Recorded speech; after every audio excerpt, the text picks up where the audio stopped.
Hey guys, I am Game Advisor and welcome back to another Icarus update video. Today we're going to be talking about the week 59 update, which is called Dedicated Server Fixes. So let's just jump right into it.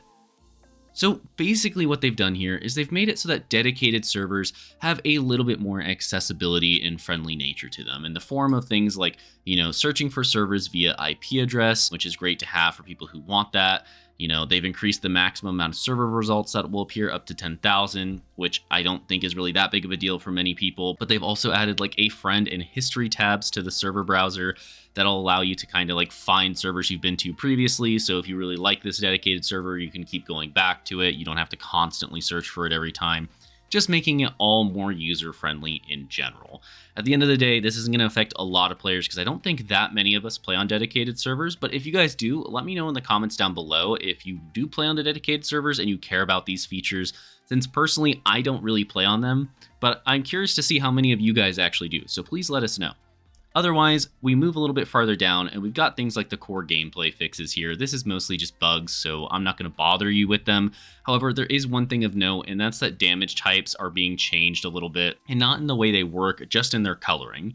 So the one they used here was the felling trees example. I actually wasn't able to find any other ones, but what it's done is it's made it so that whenever you hit a tree, it shows up with a little green number for felling damage. So you can't hit like a tree with something other than an axe now and another number shows up. It's always going to be that axe felling damage, so you know that you did felling damage to the tree, which is the damage that contributes to knocking it over. So that's cool to have. Again, it's just more differentiation in order to make it more clear as to what the player is doing and if you're causing felling tree damage. I will say the green numbers look a little out of place to me, but whatever. It's supposed to be kind of helping out and getting ready for their next big DLC that's going to have, I'm assuming, more damage types, which means we're going to need more colors. But moving forward, they talk about performance here, and really what they're saying is, hey, we know there's issues with performance. We've got half of a portion of our team working on it, meaning the half of the team that can work on this, half of those people are working on it. So in other words, their specific department that works on, back-end stuff, half of those people are currently working on performance and they know it's an issue and they're trying to work on it. And they go in depth here and explain what each issue actually is and then what they think is causing them. So they are trying to work on them. If you want to know what's causing your issue, you can check it out here. Just make sure to keep up to date with this, as it's going to let you know if, hey, they did fix this, hey, they didn't, in every one of their weekly patches. Either way, though, I'm not going to talk too much about it because at the end of the day, they still have a lot of work to do on the optimization, and it's not that noticeable when it comes to actually seeing the improvement at this point in time. So until we see it, I'm just not going to waste my time talking about it. And then we have the changelog, which is 99% bug fixes, back end things that they're improving, stuff like that. Stuff that's really not going to impact your gameplay in any way here. But they did have one thing I wanted to point out to you guys, and that's the fact that there's been a balance change to aggressive AI, so that they slightly increase the amount of time it takes for them to detect players. In other words, if you get near them and you see that little bar filling up or whatever, that's like, hey, it's going to detect you with the little eyeball or whatever, it's going to take slightly longer to fill up. So it might be a little bit easier to sneak away from them or run past them before they notice you. But again, not a big impact for most players. Just something I wanted to point out that you might notice in your gameplay. Now, the next thing they talk about is their future content. We haven't really been seeing them talk about this a lot lately, so I just wanted to give you guys my opinions on it and some of the things that they're talking about. And I want to be honest, I'm pretty hyped for this DLC. We know there's going to be a big lava biome. We know there's probably going to be a swamp biome.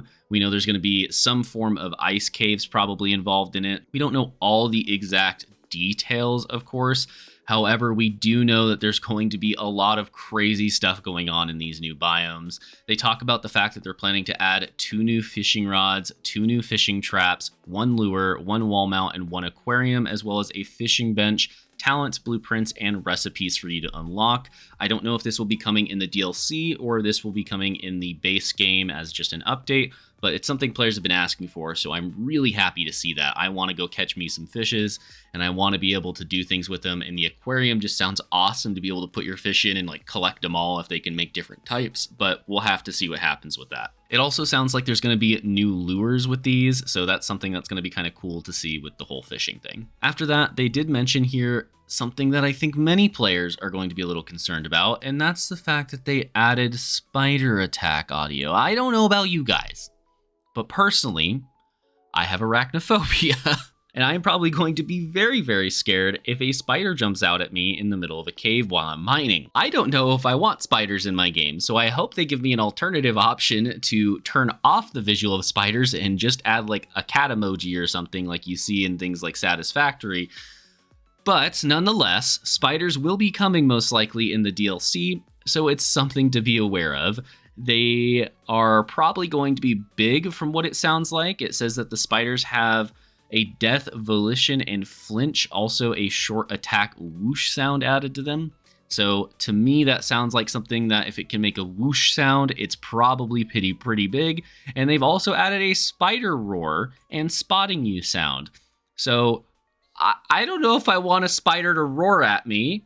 That sounds scary, but either way, it is what it is. So if you guys are excited about the DLC like I am, just know you might be encountering some spiders. Let me know if you guys are a little arachnophobic like me and you make your wife swat all the spiders away. But again, it's still awesome. I'm glad they're adding it. I want to see this new DLC. There's so many cool things they talk about in here, and I don't really have time to go over all of them. I just wanted to mention those for you guys. I'm just a little worried about the spider portion of this future DLC that's going to come out. Either way, I've been really enjoying Icarus, and I hope you guys have been too, especially in the open world mode. So let me know in the comments down below if you guys are excited for the spiders and the new DLC and you're planning to purchase that, or if you guys are just happy with the base game, how your optimizations may be even going. And most of all, let me know if you guys want these spiders, because that's what I really want to know. I want to know if you guys want these spiders in the game, because to me, it sounds absolutely terrifying. But again, I'm an arachnophobe, so I do not want anything to do with them.